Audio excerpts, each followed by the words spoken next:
Guys, puntahan natin yung ano, yung sikat dito sa Pangasinan na kinikilala na si Boy Tato. Hello po, Boy Tato. Kumusta po? Ay, Kumusta po kayo dito? ayos naman. Ito po yung bahay nyo. Oo, bakit? Sino mga kasama nyo dito, Boy Tato? Ako lang. May konting katanungan lang ako, Boy Tato, sa inyo. Ano yun? Nung kayo ay nakulong sa Bilibid po, sa Munting Lupa, ilang dekada rin yung itinagal nyo doon?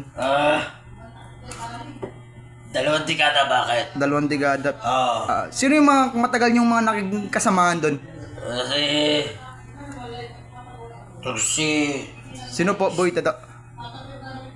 Bibi Ama. Bibi Ama. Ibig sabihin, nagsama din po kayo nun sa isang... Hindi, nas nauna ako doon. Mas nauna pa kayo? Oo. Ganun po ba kayo katagal doon? Oo, bakit? Ay, yung mga tattoo nyo po yan, nasa may dibdib nyo. Ano po, may mga, yung mga tattoo nyo yan, may mga sign po ba yan? May ibig sabihin po ba yan? Aba, natural. Member ka din, sir, ng ano? Oo. PGBI? Oo, natural. Bakit?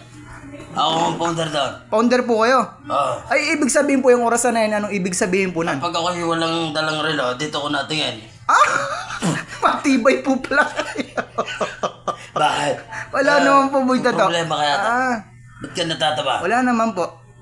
Ito po yung si Boy Tato, pag nakatayo po, parang palaka.